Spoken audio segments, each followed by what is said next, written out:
After selecting 10 players in the 2026 NFL Draft, the Buffalo Bills added over a dozen undrafted free agents to the roster, 14 to be exact. And in this video, we'll be discussing every single one of those players, with the first player being Jamori Maclin, the wide receiver out of Kentucky. He's certainly on the smaller side at 5'11", 191 pounds, and he spent 6 years in college, first with Missouri, then the University of North Texas, and then Kentucky. So that must certainly play a part in him going undrafted. He turns 25 in September. When it comes to his production, he's facing a pretty big 2-year fall off, only catching 26 balls for a little over 500 yards and 4 touchdowns in his last 2 seasons combined.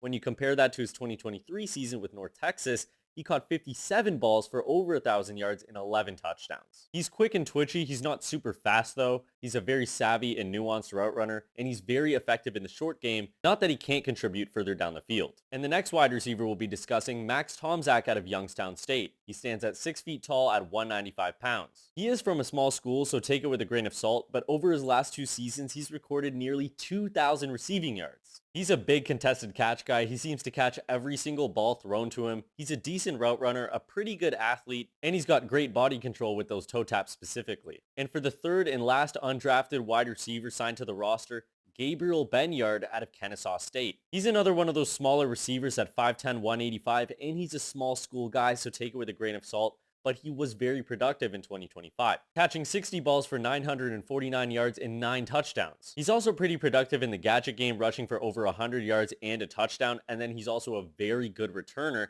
taking one to the house. He's quick and twitchy, but also pretty fast. He's got great body control and ball tracking, and then he's got pretty reliable hands, making some crazy catches. I really like the signing of all 3 of these wide receivers. They all have their own unique skill set, and I'm really excited to possibly see them play in the preseason. Now moving into the backfield for our 4th player, Desmond Reid, the running back out of Pittsburgh. He's pretty small at 5'6", weighing in at 174 pounds. And what usually comes with a smaller frame, injuries. He's missed time in each of his last 3 seasons, and he's coming off a down year in 2025. Finishing with under 600 total yards and only 4 touchdowns. Now when you compare that to 2024, he finished with over 1,500 yards and 9 touchdowns. He's also a great returner with a punt return for a touchdown in each of his last 2 years. He also can function as a receiver at times, whether that's out of the backfield or lined up at the line of scrimmage. He is a literal human joystick. He has insane agility and change of direction, and as I said, he's a very good receiver as well. I can't help but draw the comparison to Tariq Cohen with the size, agility, and versatility. Now there is a chance we could see Desmond Reid give Frank Gore Jr. a run for his money at the running back 4 position. And staying in the backfield, ladies and gentlemen, we have a fullback competition.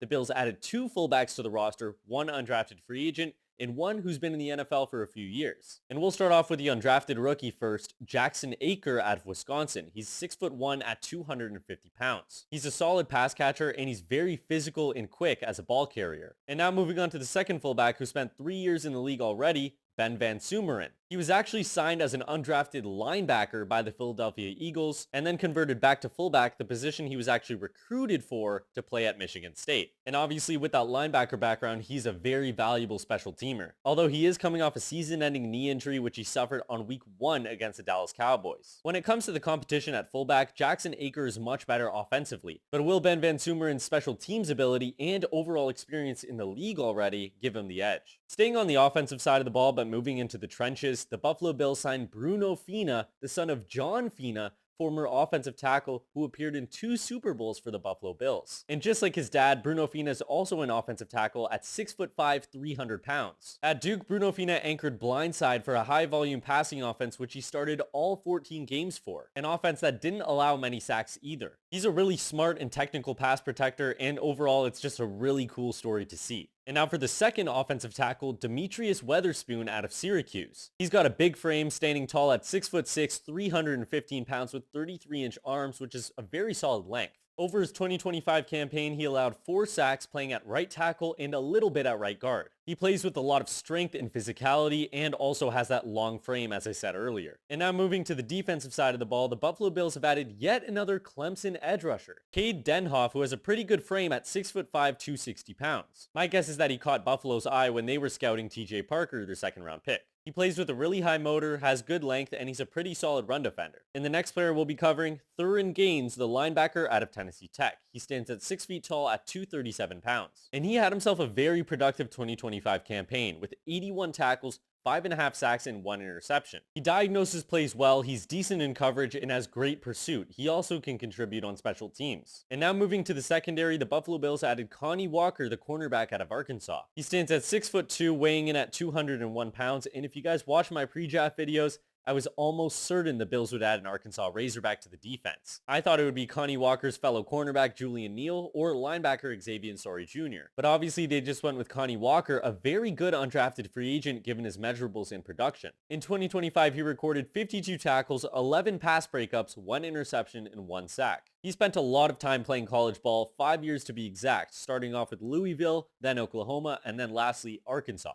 So obviously he's faced great competition in the SEC, he's a long and physical press corner and has great ball skills. And then for our second defensive back, Jordan Dunbar out of Missouri State. He's kind of that nickel safety tweener similar to Jalen Kilgore, the Buffalo Bills' 5th round pick. He's 6 feet tall at 195 pounds, and he's originally from Syracuse, which is pretty cool considering he's joining Buffalo now. In 2025, he recorded 21 tackles, 11 pass breakups, 2 interceptions, and 1 forced fumble. He's a physical and downhill player, a good tackler, and has great ball skills. He does have limited man coverage ability due to his stiff hips. He's more of a zone guy, especially closer to the line of scrimmage. And for the last 3 players, that raises our total to 14 undrafted free agents signed, not including VanSumeren. I felt like that was the most effective way to do it. But nonetheless, for these last 3 players, the Bills added Cody Hausman, the defensive tackle, 3 technique out of Virginia Tech, Jaden Flaker, the linebacker out of Memphis, and then lastly, the Bills added a national champion, Mark Langston, the long snapper. And before I let you guys go, I also wanted to talk about some notable names invited to the Buffalo Bills rookie minicamp. And I think you guys know where I'm going with this. Jermaine Burton, the former Cincinnati Bengal wide receiver, selected 80th overall out of Alabama. He was waived last season before the year had even ended. Lots of off-the-field problems, and that's something every NFL team knew when he was coming out of Alabama, a big reason why he fell into the 3rd round. He was pretty productive in his 2 years with the Crimson Tide, with nearly 1,500 yards and 15 touchdowns. And he kept that productivity going into the 2024 preseason with the Bengals, with over 150 receiving yards, 2 touchdowns in just the 3 games. If he can get his head on straight and fix the issues that he has, he can certainly be a bottom of the roster guy come later in the season with the Buffalo Bills. In the meantime, he could push for a practice squad spot for sure. It's actually a very intriguing invite for me. I was a huge fan of him coming out of Alabama, but obviously there were those off the field issues. I don't really want to talk about them in this video, so you could do your own research with that, but it's not good.